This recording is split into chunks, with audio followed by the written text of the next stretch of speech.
Detroit Lions absolutely stole one on Sunday Night Football. Thanks to all the efforts of the Houston Texans gave them to keep them in the game here. They now get to host the Jacksonville Jaguars, who are really struggling in this 2024 season. My name is Tyler, here with my brother Ryan, and we're going to break down this Week 11 matchup between the Jacksonville Jaguars and Detroit Lions.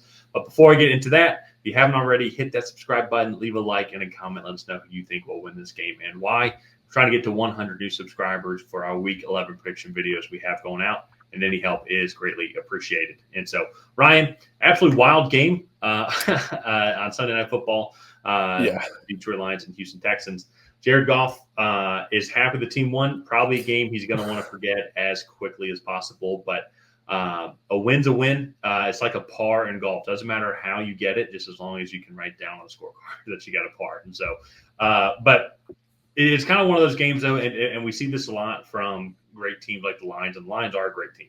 But we see games like this throughout many of these seasons. They're like Super Bowl seasons where they just have – it's just not their night. They're just off a little bit. And even the Lions kind of did this a little bit last year. It was around this point of the season, the middle part of the season, where offense faltered a little bit. Goff got a little inconsistent during this time as well. And so maybe history's kind of repeating themselves. Maybe they're about to go through a little bit of a dry spell, but we'll have to kind of wait and see. Hopefully not. The team in general, the defense is still playing really well, even without Aiden Hutchinson.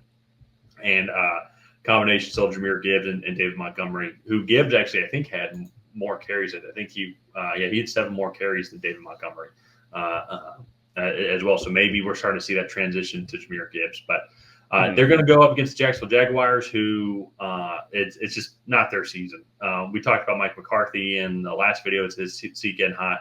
You also mentioned Doug Peterson as well. I think that's another seat that's getting very hot, but also looks like Trevor Lawrence might be done for the season as he has an AC joint issue going on with his shoulder.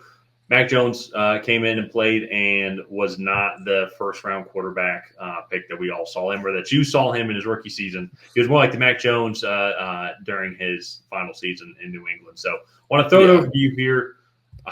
Is there anything you think Jacksonville can do to put up a fight against this Detroit Lions team?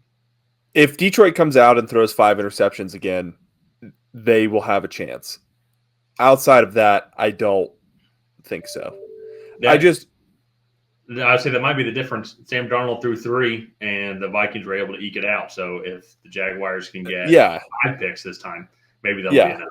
But that's just that's one, very unlikely, and 2, I just feel like this Jaguars team so banged up. Mac Jones is not good, to put it nicely, and I say that never having thrown a pass in a football game and outside of a flag football game in my entire life. It's just, you go look at what he's done. He's so game plan specific, and everything has to be perfect around him, and that's just not nearly the case right now in Jacksonville. And he can't go and put the team on his back and go win a football game for you. And this Detroit Lions team is just punishing some of these bad teams. Like we saw what they did a couple weeks ago to that Titans team that actually has one of the best defenses in the league. They put up 52 points on them and only allowed 14. And to me, I think that's just going to be another case of this matchup. Not to just totally get into predictions right off the bat. This Lions team is just so good that it's not really, in my opinion, going to be competitive unless, again, Jared Goff can throw 5 interceptions. Well, and that's the when looking at this Lions team, is they're so well balanced overall, and it's funny. They've got a lot of leads. Statistically, they're only the 14th ranked offense when it comes to passing yards per game.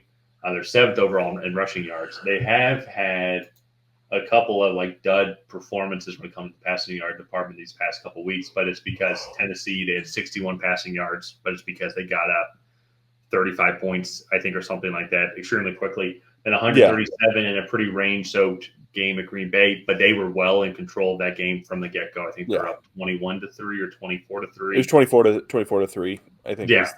So it's like they got up big, and then they're so good at running the ball that it takes a lot of pressure off of Jared Goff.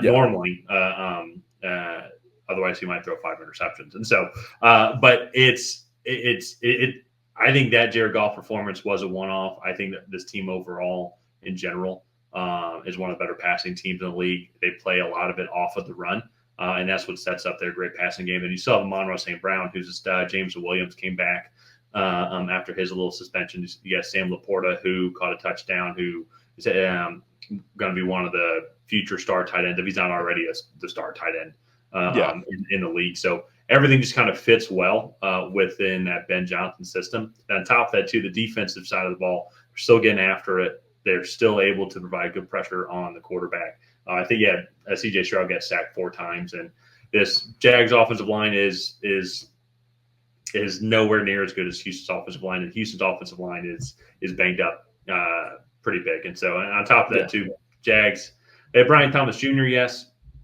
Travis Etienne is in the backfield. Tank Bigsby did get hurt as well in his last game with an ankle injury. Had to monitor that overall to see if he'll be able to play. I apologize. I'm blanking on the severity of it. If it was just like a rolled ankle or if it was much more serious than that.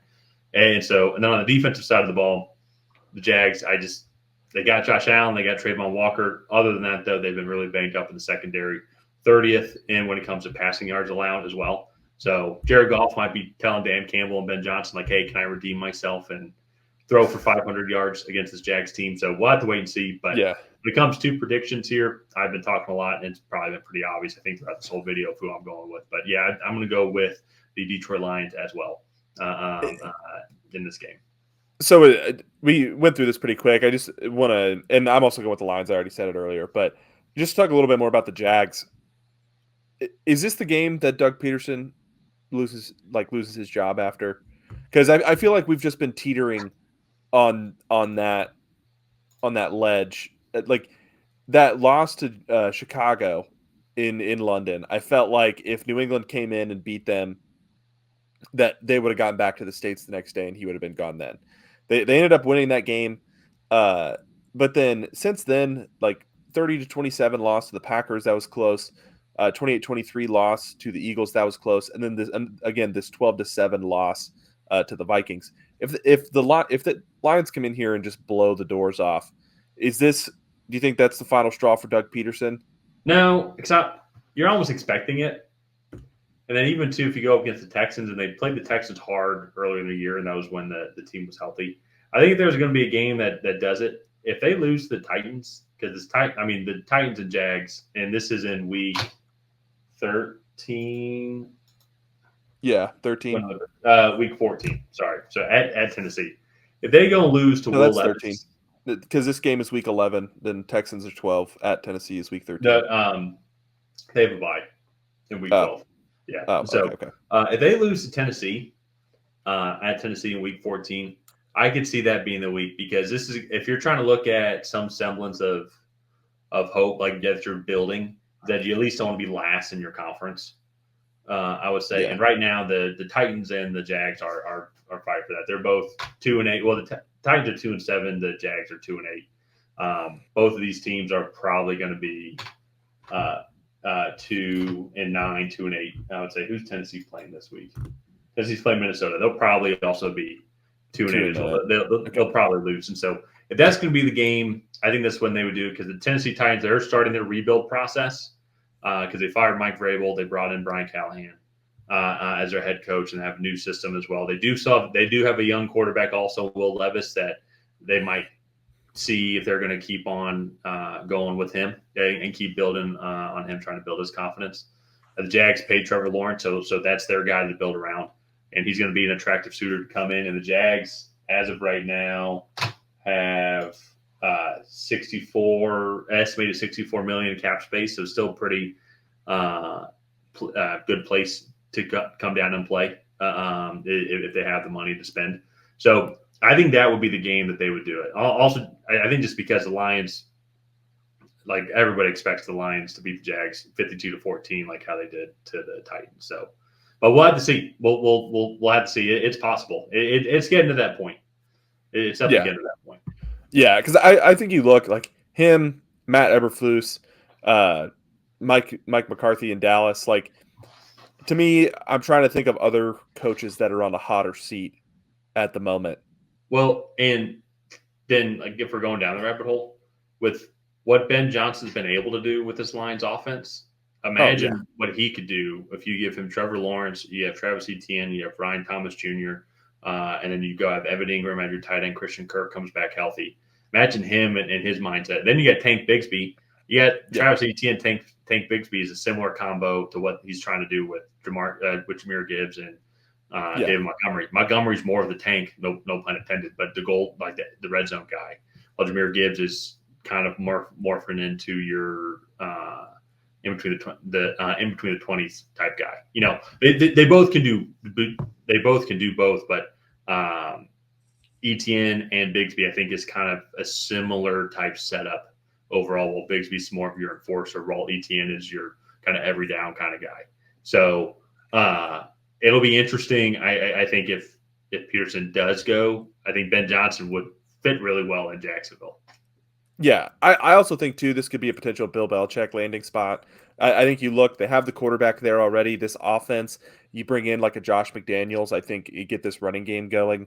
I think that would be a very good situation for this offense. And I think defensively, Trayvon Walker and Josh Hines Allen would benefit tremendously from a guy like Bill Belichick coming in. I think Belichick would get this secondary playing a lot better and go out. They'd have a top draft pick. They could go get a Will Johnson, Travis Mm-hmm. Hunter, and kind of do that. So I think that would be another potential head coaching option there as well. Especially, I feel like you have the quarterback, you found a really good wide receiver in Brian Thomas Jr. So like now, I think you also have two good edge rushers. You're really looking to add an elite corner and maybe an elite left tackle to that group to really be like pushing to not just be like a playoff contender, but to be a team that you expect to be making a potential Super Bowl Yeah. run. And I know going from 2-8 to a Super Bowl run, that's a big change there. But I think you put a guy like Bill Belichick in charge, and he can get you there in a couple years of rebuilding. So And honestly, too, we saw it with the Texans last year with CJ Stroud. What you got a yeah, defensive minded coach to come in there and really turn some things around. That Texans team the year before was not good. So, yeah, well, to see, it'll be fun to ponder. That's why you should like and subscribe, and you can hear Ryan and I talk about it all off season. yeah. So back to this matchup though. We are both taking the Oh Lions yeah. here.